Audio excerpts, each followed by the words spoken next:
இன்னைக்கு நம்ம எல்லாம் வழங்கக்கூடிய எழுத்து சித்தர் பாலகுமாரன் அவர்களது நினைவு நாளை முன்னிட்டு நம்முடைய பசித்தோருக்கு உணவளிக்கும் இன்பம் உணவகம் இன்பம் ஃபவுண்டேஷன்ல சிறப்பான முறையில் அன்னம் பகிர்தல் நடைபெறுகின்றது.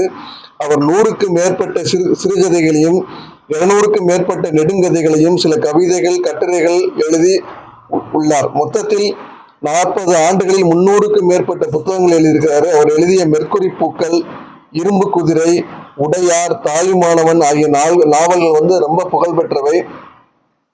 ரொம்ப ஒரு அருமையான அற்புதமான ஆத்மா. எப்போதும் பாலகுமாரன் பேசுகிறேன் என்ற தலைப்பில் எனக்கு ஒரு நினைவுகிறது. வாழ்க்கை தினம் தினம் மணிக்கு மணி நிமிடத்திற்கு நிமிடம் மாறும் இயல்புடையது. இந்த வாழ்க்கை நிலையில்லாது அப்படின்றது அழகா சொல்லியிருப்பாரு. வாழ்க்கை தினம் தினம் மணிக்கு மணி நிமிடத்திற்கு நிமிடம் மாறும் இயல்புடையது. முதல் கணம் பயமாக இருப்பது, மறுகணம் சிறப்பாக இருப்பது, முதல் நாள் வெறுப்பாய் இருப்பது மறுநாள் நட்பாக மாறுகிறது. இங்க எதுவும் நிரந்தரம் இல்லை, நிரந்தரமாய் எதுவும் இருக்க முடியாது அப்படின்னு தான் அவர் சொல்லியிருக்காரு.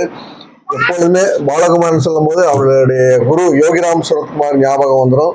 யோகிராம் சுரத்குமார், யோகிராம் சுரத்குமார், யோகிராம் சுரத்குமார் அப்படிதான் அவரோட அதிகமா சொன்ன வார்த்தைகள்.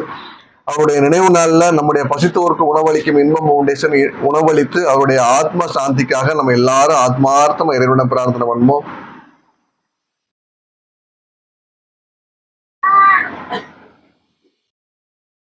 நன்றி இறைவா. அருட்பெரும் ஜோதி அருட்பெரும் ஜோதி தனிப்பெரும் கருணை அருட்பெரும் ஜோதி.